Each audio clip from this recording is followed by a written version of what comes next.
Thank you so much again for having me and for allowing this time and space for us to come together to talk about something deeply critical and something that is impacting all of us, and especially our local communities where we live.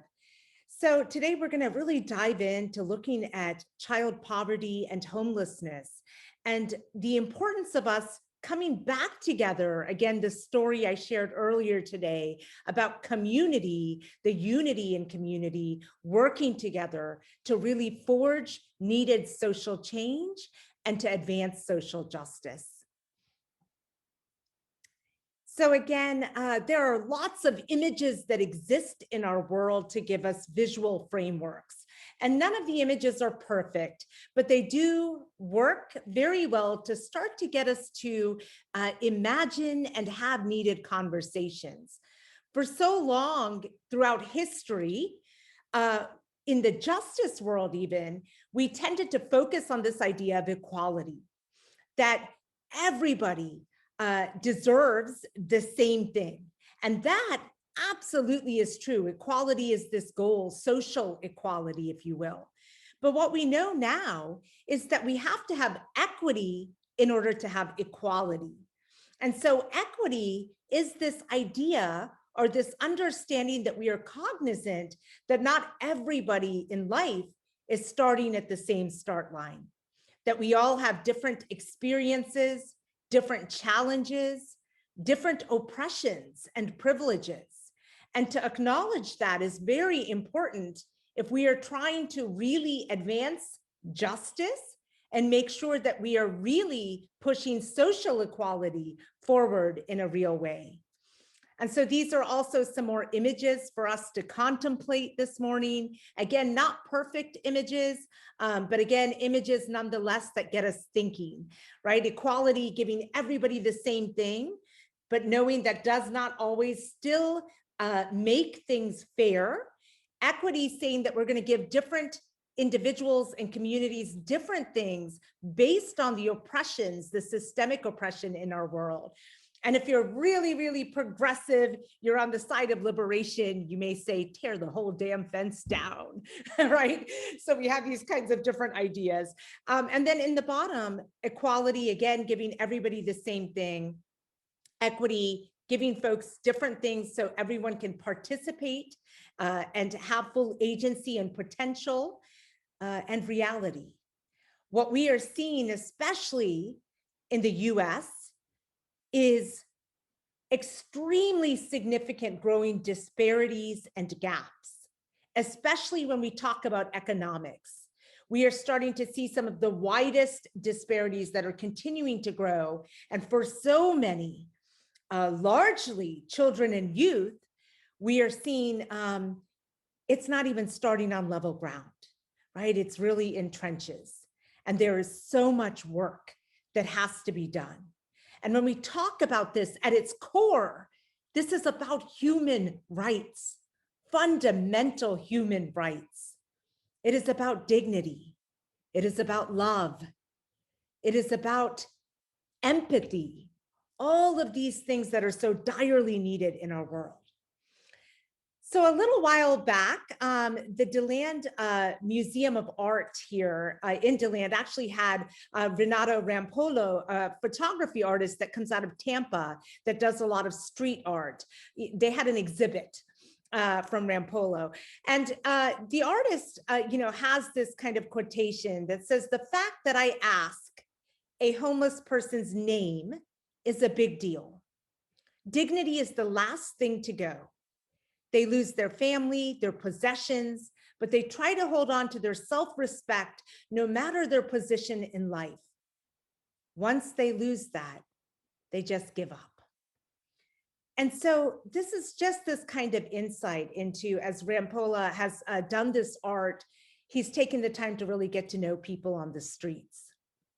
Now, one thing I kind of, I love and appreciate the art and the sentiment here, but I also push back just a little bit, because all of the majority of images in the series and this collection are men. And the reality is, in the US, that is actually not the face or narrative anymore when we talk about homelessness. In the US, homelessness is very much gendered. We see women disproportionately impacted by homelessness, and children and youth are disproportionately impacted. You also start to see racial and ethnic disparities, Black and brown communities being significantly overrepresented in the homeless population in the US. But here, what I do really appreciate about Rampolla is this idea of dignity, right? That everybody, as human beings, we want to be seen and valued. And I will tell you that so many of the individuals I work with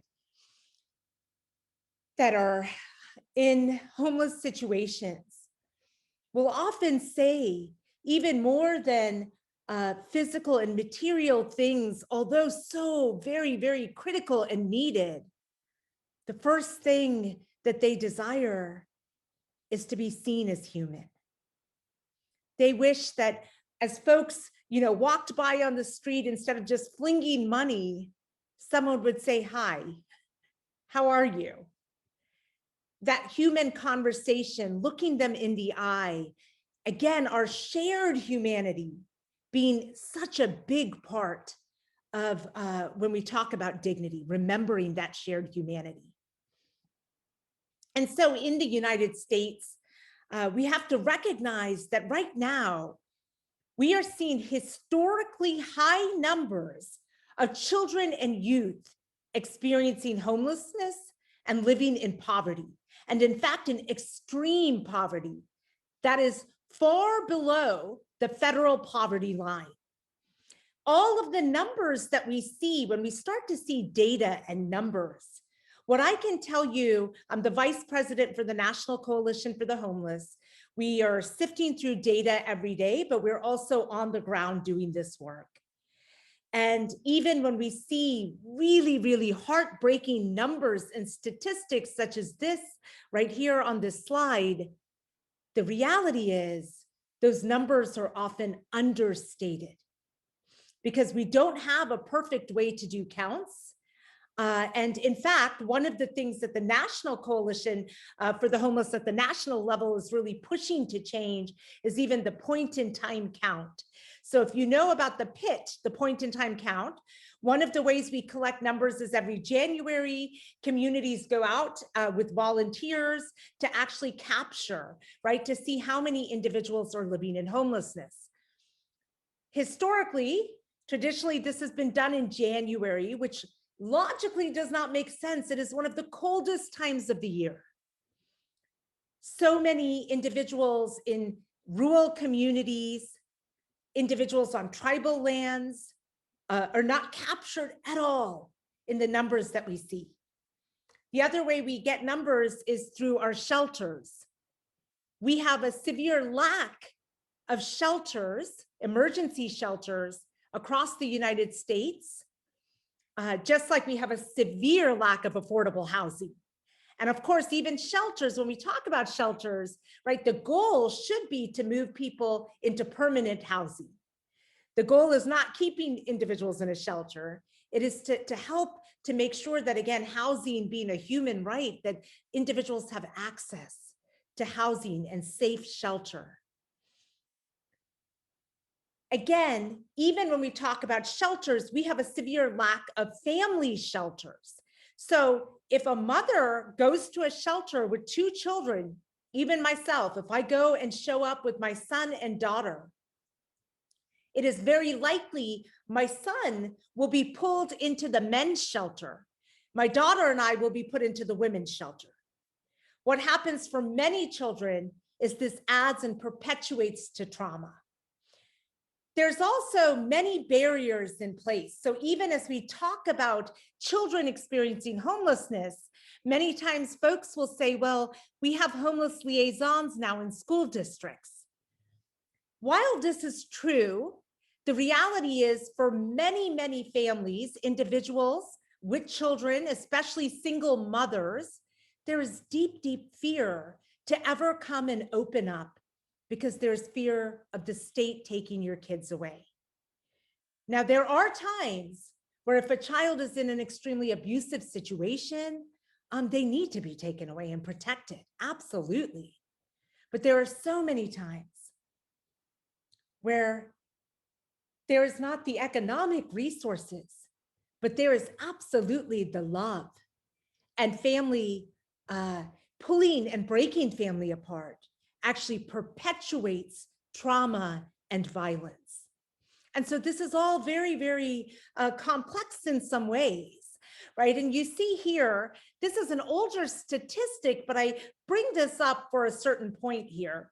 If you look at this, you see the darker shade of blue is individuals, 20% here, living in extreme poverty, below the poverty line. Since the COVID-19 pandemic, we have seen this completely grow, and even parts of the country that were not above 20% are now far above 20%. Those that were historically pre-pandemic above 20% are surging. When we talk about poverty and homelessness, the fastest growing segment of the homeless population in the United States are families with children. This is not often the public narrative. In fact, even when I ask my own students, as we start class and start to kind of talk about these critical issues, I'll often ask them, when you think or hear the word homelessness, what do you see? What comes to mind? The majority of images are often a man with a shopping cart holding a paper brown bag. These images play based on media, based on stereotypes that we have. And the reality is that is not the image or face of homelessness in the US. Children and youth are often not spoken about at all when we're talking about poverty and homelessness, and yet they are one of the largest, fastest growing segments of the homeless population in the United States, which is one of the most wealthiest countries in the world. It is shameful. And from my heart and lens, it is also unacceptable. We must do better. We have more than enough resources to share. And to think that in one of the wealthiest nations in the world, we have millions of children and youth who do not know where they're going to get their next meal, who do not have a safe place to sleep, who are experiencing the layered violence of poverty. It's not okay. And we can see that the rise in the number of homeless children from 2006 to 2013 continued to grow. Now, 2022, that arrow is off the charts. The rise is so huge. And since the COVID-19 pandemic, again, we are seeing all of these issues exasperated and magnified, with many communities seeing up to 40% surges in terms of people experiencing homelessness. This is a national crisis. It is also a global crisis. While I'm talking about it right now through the framework of the US, I also ask us to not forget, if we start to broaden out globally, how this narrative plays out and how daunting it truly is. In the US, the statistic has been 1 in 4 children live in poverty. Since the pandemic, that number has become 1 in 3. 1 in 5 kids face hunger or food insecurity. That number is 1 in 4. And in many communities, including in Florida, especially in Central Florida, that number is 1 in 3. 1 in 3. And among all of this, we have to debunk myths and misconceptions. This is part of the collective work that I ask all of us in our communities to actively do. So many times people will say, well, if the homeless would just get a job, right? They're lazy. That is absolutely not true. Over 44% of those who are experiencing homelessness are employed. and over 60% are actually working 2 jobs or more, and often hard labor jobs. The reality is, in the United States, we have a severe lack of affordable housing. We do not have fair living wage. We have extreme issues around public health and access to basic health care. Lots of intersectional issues as well when we think about sexism, racism, the history of racial discrimination and housing segregation.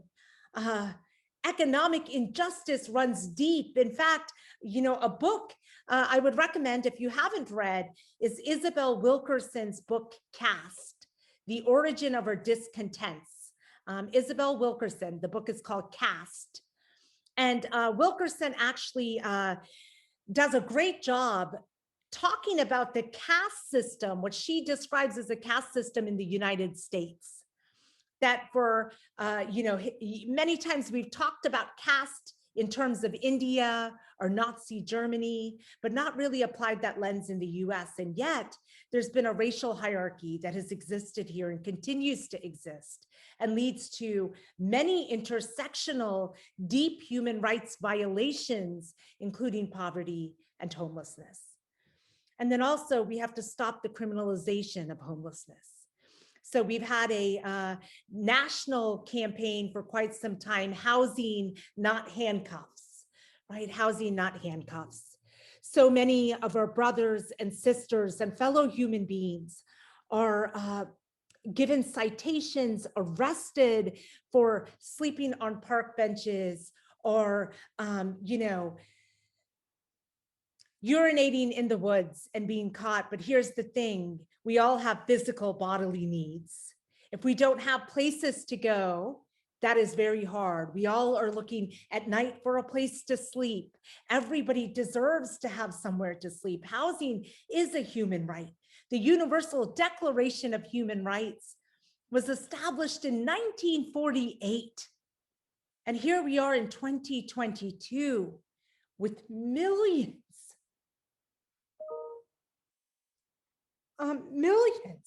And to think that children and youth are largely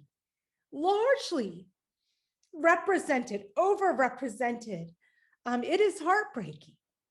And it is a call to action for all of us to do more in our communities. We have to unite to support students living in poverty and experiencing homelessness. Mahatma Gandhi said poverty is the worst form of violence. And in fact, many sociologists, anthropologists, psychologists will go on to describe that this violence is layered violence that occurs. We have so many children and youth living with enormous amounts of ACEs, adverse childhood experiences. And at the root of ACEs is poverty. That is a common connector that we see.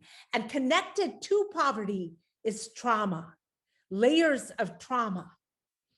And trauma impacts individuals, their life trajectory, their physical health, their social emotional well-being.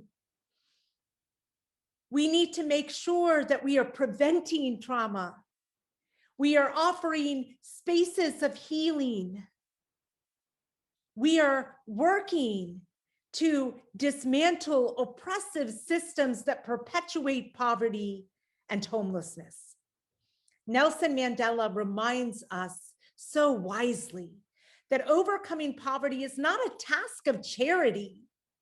It is an act of justice, an act of justice. And I think about in this space, it's so beautiful because it is affirmative in terms of diversity. And the UU brings in many faiths and perspectives from all faiths. And I love that. And if you look across faiths, from the Bhagavad Gita, which is Hinduism, You learn about justice and our responsibility to build sadhana. Sadhana is a Sanskrit concept that means beloved community.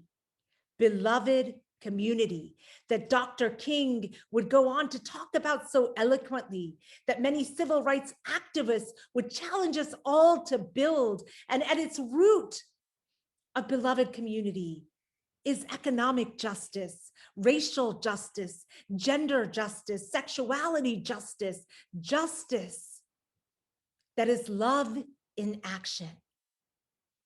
Similarly, in the Bible, Isaiah 1:17 says, learn to do good, seek justice, disrupt oppression. Across faiths, we see a call to this action. And we know that Maslow's hierarchy of needs reminds us at the very, very basic, right, physiological needs, air, food, water, shelter, clothing, sleep, are imperative for a human being to be able to move up and to actually get to self-actualization, to be able to not just survive, but to be able to thrive, right? Thrive. All human beings deserve opportunities and access to be able to live and thrive fully. Now, in many Eastern frameworks, it's very interesting. I always like to share, love and belonging is actually at the base of this model. The idea that if we have love and belonging, we are more apt to sharing and making sure physiological needs are met in our communities, right? Something there to contemplate. We know the effects of poverty and homelessness on children and youth are very, very serious. That again, adverse childhood experiences specifically rooted in poverty affect cognitive, social, emotional, mental behavior, physical health, and also lead to early death. This is a narrative that we have to actively disrupt and actively change. And that takes all of us. I wanted to give you insight from some of my own life's work, working with children. This is my life's work. And I think our children and our youth are our best teachers in so many ways. Second grade student said, I don't think teachers get us. I wish they would see how crazy life be for my family. Maybe then I think them would be more nice and care about us more. Dang. I mean, it ain't my fault we were poor, live in no house and stuff. I wish my family had a shower and stuff. There's a lot here to unpack. But at the root, wanting to be seen with dignity, wanting to be cared about, loved, wanting to have basic fundamental human rights. So many of the children during the pandemic, we continue to educate even in schools about the importance, wash your hands, as often as you can to keep yourself safe. So many of the children who don't have access to even clean water here in the US in 2022, they had extreme fear. I want to be able to do these things, to wash my hand, to protect my family. I don't have a sink. Things that we often take for granted. 18-year-old dropped out of school at 16, BC, just a light in my own life. I've had the joy of getting to know a friend I now consider a friend. He says, one time this boy found out we lived in a motel. He started asking me stuff like, how do you like sleeping with cockroaches? He told me he heard my family couldn't afford to shop at Kmart. He called me hobo and tramp. I am tired of dealing with this shit. People treat you like you're trash, like you're unhuman because you are homeless, or they ignore you. It hurts. Sometimes it makes you want to die. You start thinking death would be better than living out this reality. But then I think of my grandma, my little brother, they need me, There is so much here to unpack. Sometimes it makes you want to die. Lots to unpack. And we know that children and youth experiencing homelessness have intense anxiety, multi-layered social emotional issues. And this is a call for love in action. This is my daughter, Ramila Sitara, my son, Valen Siddhartha, who Jane earlier, introduced in my introduction, right? And they truly are my heartbeats. And when I look at them, I see the potential and beauty and love of all children, right? Every child has that love and light.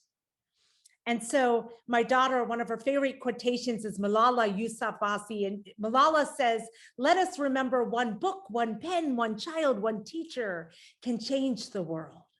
This reminder that one human being can change the world.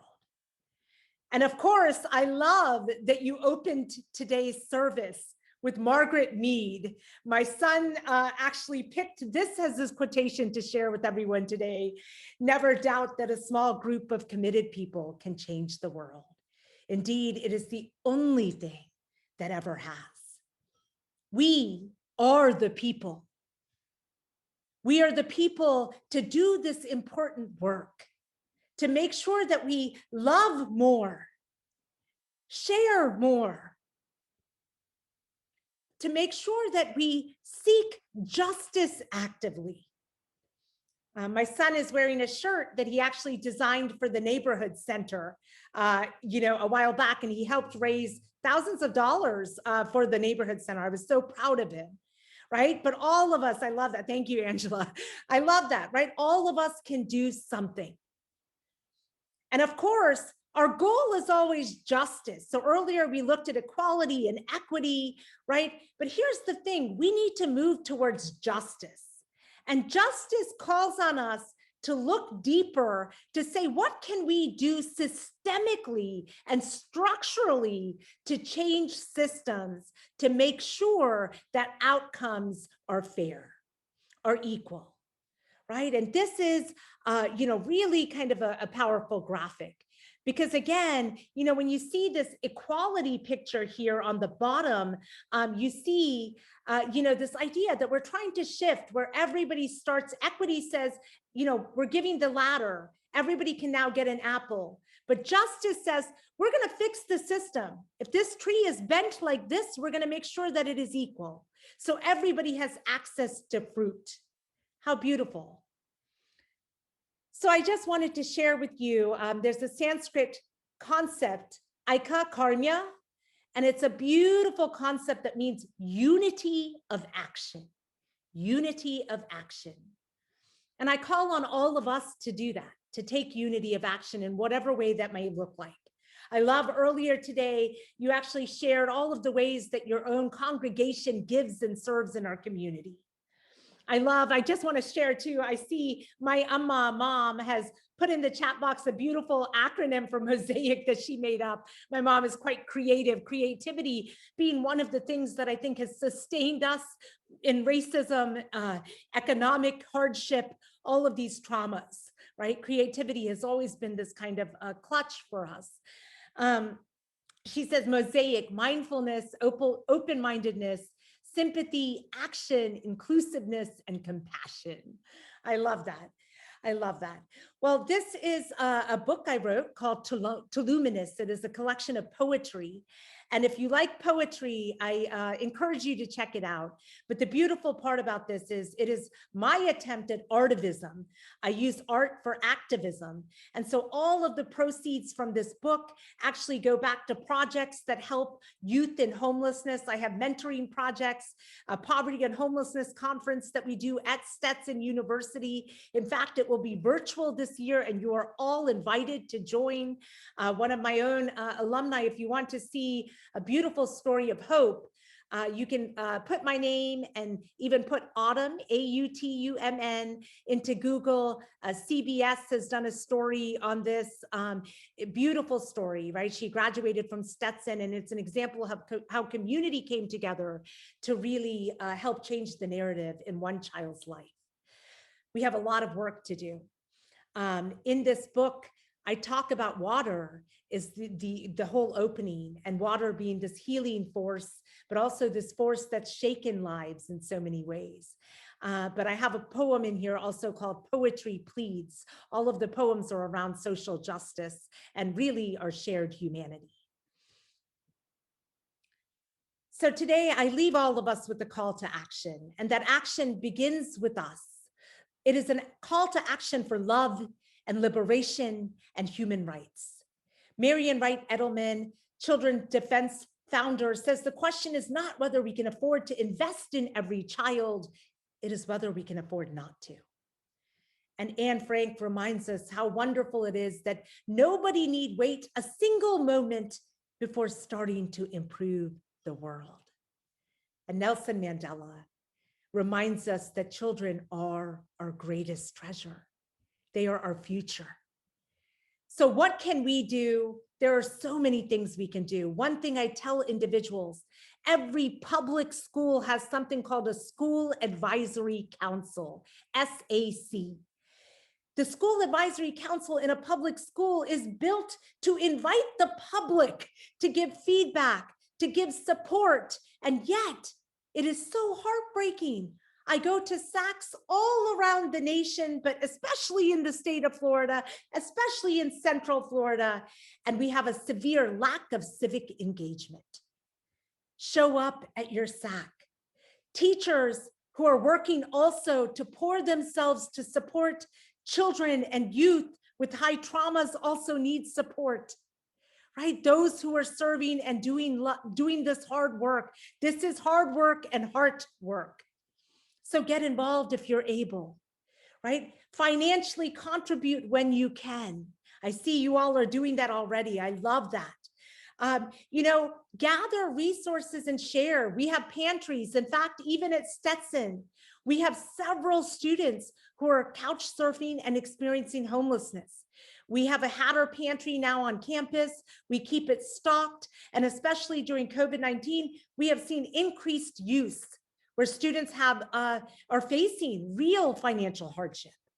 So again, in the community, making sure we need work at micro and macro levels. At the macro level, let me tell you something you can all do. I am part of leading a national campaign right now called Bring America Home Now. It is a comprehensive grassroots campaign to end homelessness in the United States. We have 6 pillars from racial equity, education, civil rights, public health, livable incomes, affordable housing. And we are asking organizations, nonprofits, faith groups to sign on and become a partner. Right now, the NAACP, we have had so many organizations sign on, but we're continuing to expand and grow. We are pushing for public policy change and long-term infrastructure around affordable housing. We have an interfaith launch coming up also. I will be sure to send Jane and Judith, I can send you information to share out with everyone. The same thing, our Poverty and Homelessness Conference that is virtual will take place on April 23rd. I would love for you all to join in. We're going to be doing it over Zoom. So you all are comfortable at Zoom. Please join in, be there. The day before, I have a women's family, children, and youth launch as part of the Bond campaign, Bring America Home Now campaign. I am leading that with the president for the National Organization for Women Now, Christian Nunez. And we both are bringing together congressional individuals, and we're going to really, again, this is a launch to say we have got to do better to invest in our children and youth. There is so much we can do macro and micro. The micro matters too, right? Even though our focus is justice and the long-term structure and systems, the immediate suffering and helping with that, it matters too. I know I could go on for days, honestly, with this, but I want to thank you all for having me. And, I love in the very beginning today, so many of you greeted my Amma who is here and me by saying namaste. And I just want to say, namaste in Sanskrit, the concept really has beautiful translation. I honor the inner truth, light, beauty, divine agency in myself and in all those around me. And it is a recognition of our shared humanity. And so I end today by saying namaste.